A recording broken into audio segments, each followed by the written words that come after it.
রমজান মাসের যখন শুরু হয়ে যাবে মাসটা, প্রথম রাত, সহিহ বুখারীর বর্ণনা 3277 নম্বর হাদিস। قال رسول الله صلى الله عليه وسلم إذا دخل رمضان فتحت أبواب الجنة وغلقت أبواب النار وسلسلت الشياطين। রমজানের প্রথম রাত যখন শুরু হয়, জান্নাতের সবগুলা দরজা খুলে দেওয়া হয়, জাহান্নামের সবগুলা দরজা বন্ধ করে দেওয়া হয়, ওয়াসুলসিলাতিশ শায়াতিন, শয়তানগুলাকে শিকলে আবদ্ধ করা হয়। তাহলে হুজুর, শয়তান যদি শিকলে আবদ্ধ থাকে, রমজান মাসে আমরা গুনাহ করি কেন? বলেন অভ্যাসগত গুনাহ। বলেন কি গুনাহ? রমজানে গুনাহ কেন করি? অভ্যাসগত। ওই যে 11 মাস অভ্যাস হয়ে গেছে, এটা গুনাহ করে রমজানে। রিমোটটা রমজান মাসে হাতে নেয়, নিয়ে টেলিভিশনটা ছাড়ে, পরে মনে পড়ে ইন্দালিল্লাহ রমজান মাস। ওই অভ্যাসগত প্রতিদিন রিমোট ওই টাইমে হাতে নিতেন, রমজান মাসে হাতে নিয়ে নিয়েছেন, পরে মনে পড়ছে রমজান, হ্যাঁ লা হাওলা ওয়ালা কুওয়াতা ইল্লা বিল্লাহ রেখে দেব। তাহলে এটা কি গুনাহ? অভ্যাসগত।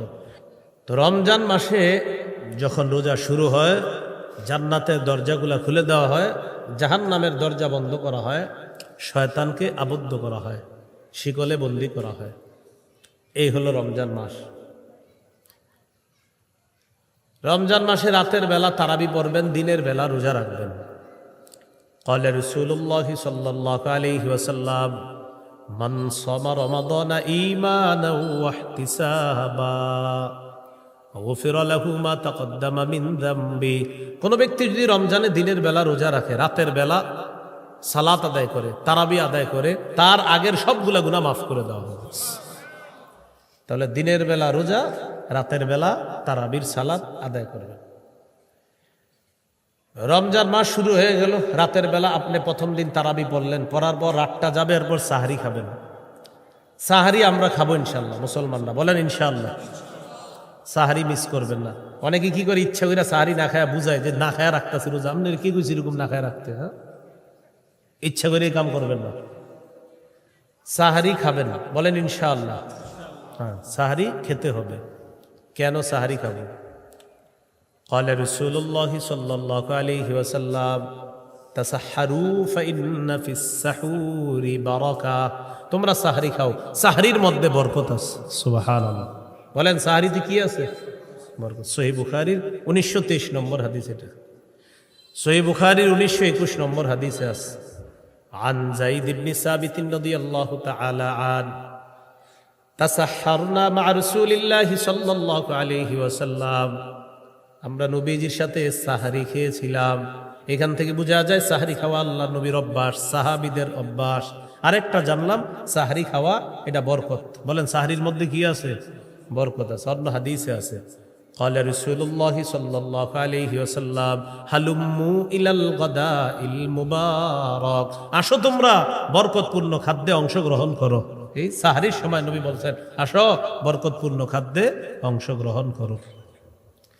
সাহারি যারা খাবে তাদের উপর আল্লাহর রহমত নাজিল হবে, ফেরেশতারাও তাদের জন্য দোয়া করবে। তো আল্লাহর রহমত দরকার আসেনি সবার, এই জন্য সাহারি খাবে। ইন্নাল্লাহা ওয়া মালাইকাতাহু ইউসাল্লুনা আলাল মুতাসাহহিরিন। যারা সাহরি খায় তাদের উপর আল্লাহ তাআলা রহমত নাজিল করেন, আর তাদের জন্য ফেরেশতারা দোয়া করতে থাকে, আল্লাহ যারা সাহরি খায় তাদেরকে আপনি মাফ করে দেন, তাদেরকে আপনি কি করে দেন? মাফ করে দেন। এই জন্য আমরা সাহরি খাবো। সাহরির মধ্যে প্রতিদিন খেজুর রাখবেন, 1-2টা খেজুর রাখবেন। ক্বালা রাসূলুল্লাহ সাল্লাল্লাহু আলাইহি ওয়াসাল্লাম নি'মা সাহুরুল মুমিনি আত-তামার। নবীজি বলেন মুমিনের সর্বশ্রেষ্ঠ সাহরি হলো খেজুর। খেজুর হলো মুমিনের সর্বশ্রেষ্ঠ একটা সাহরি। এই জন্য সাহরির সময় খেজুর রাখবেন, প্রতিদিন 1টা 2টা 3টা খেজুর রাখবেন, মিস করবেন না খেজুর। সাহরির সময় খেজুর রাখবেন। খেজুর পুষ্টিকর খাদ্য। সাহারি দেরি করে করবেন, ইফতারি তাড়াতাড়ি। قال رسول الله صلى الله عليه وسلم عجلوا الافطار واخروا السحور। ইফতারি তাড়াতাড়ি করবা, আর সাহারি বিলম্ব করে করবা। সাহারি একটু দেরি করে করবা, আর ইফতারি একটু তাড়াতাড়ি করবা। মনে থাকবেন ইনশাআল্লাহ। আল্লাহ তৌফিক দান করেন। তাহলে সাহারি বরকতি খাদ্য, আর সাহারির মধ্যে খেজুর রাখা এটা সবচেয়ে একটা দামি খাদ্য। এই খেজুরটা সাহারির মধ্যে রাখার চেষ্টা করব। আল্লাহ তৌফিক দান করেন। এইগুলো আপনার আজকের দ্বিতীয় আলোচনা। 3 নাম্বার আলোচনা, রমজানে রোজা রাখার ফজিলত। নাসাইর বর্ণনা, قال رسول الله صلى الله عليه وسلم كل عمل ابن آدم له إلا الصيام فإنه لي وأنا أجزي به। আদম সন্তান যত আমল করে সব নিজের জন্য করে, আমল করে প্রতিদান পেয়ে যায়, আমল করে নিজের জন্যই প্রতিদানটা পেয়ে যাবে, আমল করবে প্রতিদান পেয়ে যাবে। শুধুমাত্র রোজা ব্যতীত আল্লাহ তাআলা বলেন ফাইন্নাহু লি ওয়া আনা আজজি বিহি। আল্লাহ তাআলা বলেন বান্দা রোজা আমার জন্য রাখে, আমি আল্লাহ তাকে রোজার প্রতিদান দিয়ে দেই। তাহলে বলেন রোজা কার জন্য রাখি আমরা? এই জন্য আল্লাহ বলেন রোজা আমার জন্য, আমি রোজার প্রতিদান দিয়ে দেই। রোজার সাথে কোনো কিছুর তুলনা হয় না। হ্যাঁ, রোজার সাথে কোনো কিছুর কি হয় না? তুলনা হয় না। এক সাহাবী আল্লাহ রসুলের কাছে গেলেন, যাওয়ার পর বললেন ইয়া রসুল আল্লাহ, এমন একটা আমল আমাকে শিখাইয়া দেন যেটা আমি আপনার কাছ থেকে গ্রহণ করব। নবীজি বললেন আলাইকা বিস-সাওম ফাইন্নাহু লা মিসলা লাহু। তুমি রোজা রাখো, রোজার কোনো বিকল্প নাই। তুমি রোজা রাখো, রোজার কোনো বিকল্প নাই। তাহলে রসুল সাল্লাল্লাহু আলাইহি সাল্লাম বললেন রোজার কোনো বিকল্প নাই। রোজার কি নাই? বিকল্প নাই। আল্লাহ আমাদের সকলকে রোজা রাখার তৌফিক দান করেন। রোজা রাখবেন, সবাই রোজা রাখবেন, রোজা কেউ মিস করবেন না। সাহারির সময় ছেলেরে উঠায় না, মা বাবা আদর করে উঠায় না। বাবা ডাক দেয়, আম্মা বলে কি না থাক, ছোট মানুষ উঠায় না। 21 বছরের শিশুরে উঠায় না, স্বাস্থ্য নষ্ট হয়ে যাবে এই টেনশনে উঠায় না। আল্লাহ হেফাজত করেন। সাবধান, রোজা ছেড়েন না, রোজা ভুলেও ছেড়েন না, রোজা রাখবেন, সবাই রোজা রাখবেন। রমজান মাস আসলেই একদল অটো রুগীর আবির্ভাব হয়। তারা হলো হুজুর গ্যাস হয়, মানে গ্যাস হয় এটা হ্যাঁ হুজুরে বললে, হুজুর যদি বলে আপনার গ্যাস হয়, যে গ্যাস্ট্রিকের সম্পর্ক হুজুরের সাথে না ডাক্তারের সাথে করা যায়। আরে বলেন না কার সাথে? ডাক্তারে গিয়ে সত্যি করে জিজ্ঞাসা করবেন, দিনদার ডাক্তারে, যে আসলে ডাক্তার সাহেব আমার কি গ্যাসের কারণে আমি রোজায় কোনো সমস্যা হবে? হ্যাঁ হুজুরে জিজ্ঞাসা করে, হুজুরে যেন বলে যে না আপনি রোজা রাখেন না। যারা রমজানে গ্যাস্ট্রিকের মাসালা জিজ্ঞাসা করে, এর মধ্যে মনে রাখবেন 100 জন যদি জিজ্ঞাসা করে এর মধ্যে 95 জনের কোনো রোগ নাই। মানে সে মনে করে হুজুর যদি বইলা ফেলে আমি বাইচা গেছি। ভাই আপনি নিজে জানেন, হুজুর বলবে আপনার কথার উপর ভিত্তি করে হয়তো হুজুর মাসালা দিবে, কারণ আপনি যা বলবেন উনি তো আলোকে মাসালা দিবে। আপনি তো জানেন আসলে কি আপনি গ্যাস্ট্রিকের রোগী কিনা, এটা আপনি ভালো করে জানেন। আর এগুলো ফাও কথা। রমজান মাসে অন্য মাসের চাইতে মানুষ অনেক ভালো থাকে, মুসলমানরা কি থাকে? ভালো থাকে। তো কয় কি গ্যাস্ট্রিক। রোজা রাখবেন, আল্লাহ আমাদের সকলকে রোজা রাখার তৌফিক দান করেন। রমজান মাসে রোজা রাখবো, এটা হলো এই হলো আজকের 3 নাম্বার আলোচনা, রোজার অনেক ফজিলত। রাসূলুল্লাহ সাল্লাল্লাহু আলাইহি সাল্লাম বলেন আস-সিয়ামু জুন্নাতুন কা জুন্নাতি আহাদিকুম মিনাল কিতাল। লড়াইয়ের ময়দানে যেমন ঢাল থাকে তোমাদের ঢাল, রমজান জাহান্নাম থেকে বাঁচার ঢাল, রমজান জাহান্নাম থেকে মুক্তির ঢাল। মুক্তির কি ঢাল? জাহান্নাম থেকে মুক্তির ঢাল হলো রমজান। আজকের 4 নাম্বার আলোচনা, রমজান মাসে দিনের বেলা আপনি যখন রোজা রাখবেন বেশি থেকে বেশি ইবাদত করার চেষ্টা করবেন, খুব বেশি পরিমাণে ইবাদত করবেন। করবেন না ইনশাআল্লাহ? জিকির করবেন, কোরআন তেলাওয়াত করবেন। যদি কিছু করতে আপনি না পারেন ঘুমায়া থাকেন, প্রয়োজনে মনে করেন আপনি ইবাদত করতে করতে ক্লান্ত হয়ে গেছেন, বাস ঘুমান। এরপরেও কারো সাথে অনর্থক কথা বলবেন না। রাসূলুল্লাহ সাল্লাল্লাহু আলাইহি সাল্লাম বলেন ফাইন সাব্বাহু আহাদুন, কোন রোজাদারের সাথে যদি কেউ ঝগড়া করে, ফাল্যাকুল, সেজন্য বলে দেয় ইন্নুমরুন সাইম, ভাই আমার ঝগড়া করার সময় নাই, আমি রোজাদার। কেউ যদি রোজাদারের সাথে ঝগড়া করে, রোজাদার যেন এই কথা বলে ইন্নিমরুন সাইম, আমি রোজাদার, আমি ঝগড়া করতে পারবো না, এই কথাটা যেন রোজাদার বলে দেয়। তাহলে আমরা কারো সাথে কি করব না? ঝগড়া করব না। রাসূলুল্লাহ সাল্লাল্লাহু আলাইহি সাল্লাম বলেন যে ব্যক্তি রোজা রাখে ফালা ইয়ারফুত, সেজন্য রমজান বেলা কোনো অশ্লীল কাজ কর্ম না করে, কোনো অশ্লীল কথা না বলে। তাহলে অশ্লীল কাজকর্ম করা যাবে না, অশ্লীল কথাও বলা যাবে না। আল্লাহ হেফাজত করেন। সূরা আনামের 151 নম্বর আয়াতে আল্লাহ বলেন কুল তাআলাউ আতলু মা হাররামা রাব্বুকুম আলাইকুম আল্লা তুশরিকু বিহি শাইআ وبالوالدين إحسانا ولا تقتلوا أولادكم من إملاق نحن نرزقكم وإياهم ولا تقربوا الفواحش ما ظهر منها وما بطن তোমরা প্রকাশ্য অশ্লীলতা গোপন অশ্লীলতার কাছেও যেও না প্রকাশ্য অশ্লীলতা গোপন অশ্লীলতার কাছেও যেও না অন্য আয়াতে আল্লাহ বলেন ওয়াদারু যাহিরাল ইসমি ওয়া বাতিনা প্রকাশ্য পাপ ছেড়ে দাও গোপন পাপ তোমরা ছেড়ে দাও তাহলে প্রকাশ্য পাপ ছেড়ে দাও গোপন পাপ ছেড়ে দাও আল্লাহ আমাদেরকে প্রকাশ্য পাপ গোপন পাপ থেকে হেফাজত করেন এই হলো রমজান সম্পর্কে আলোচনা আল্লাহ আমাদের সকলকে আমল করার তৌফিক দান করেন আজকে কয় তারিখ ফেব্রুয়ারি মাসের কালকে পরের দিন 14 তারিখ ওই দিন লাইলাতুল বারাআত ওই দিন দিবাগত রাতে কি লাইলাতুল বারাআত ওই দিনই তো নাকি আর কিছু আসেনি লাইলাতুল বারাআত মানে দিনের বেলা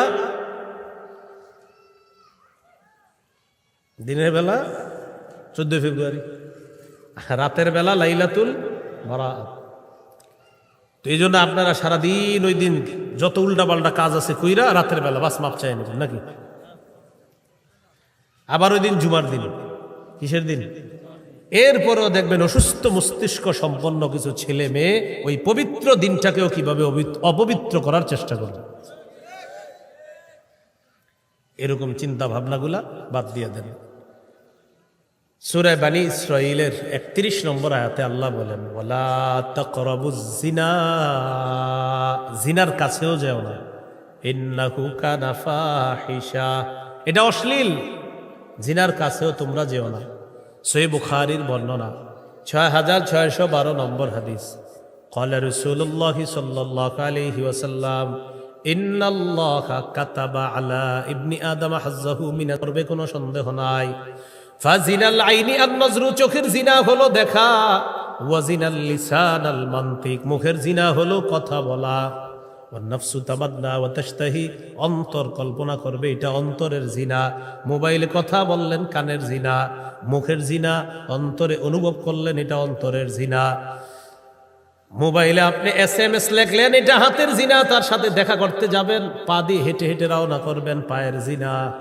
কিসের জিনা পায়ের জিনা আল্লাহ হেফাজত করেন তাহলে এই জিনাগুলার কাছেও যাওয়া যাবে না এগুলার চিন্তা ভাবনাও করা যাবে না মুমিনের ভালোবাসা হবে আল্লাহর জন্য মুমিনের ভালোবাসা রসুলের জন্য মুমিনের ভালোবাসা জিহাদের জন্য কি বুঝে আসছেন কথাটা আল্লাহ তাআলা বলেন ওয়াল্লাযীনা আমানু আশাদ্দু হুব্বাল লিল্লাহ যারা ঈমানদার তারা বেশি ভালোবাসে আল্লাহকে আল্লাহর প্রতি তাদের সবচেয়ে বেশি ভালোবাসা সূরা আলী ইমরানে আল্লাহ বলেন কুল ইন কুনতুম তুহিব্বুনাল্লাহ ফাত্তাবিউনি ইউহিব্বুকুমুল্লাহ নবী আপনি বলেন তোমরা যদি আল্লাহকে ভালোবাসো তাহলে আমার অনুসরণ করো ইউহিব্বুকুমুল্লাহ যদি আমার অনুসরণ করো আল্লাহ তোমাদেরকে ভালোবাসবেন ওয়া ইয়াগফির লাকুম যুনুবাকুম তোমাদের গুনাহগুলো আল্লাহ মাফ করে দিবেন এখন নবীজির ইত্তেবা কিভাবে করব ক্বালা রাসূলুল্লাহ সাল্লাল্লাহু আলাইহি ওয়াসাল্লাম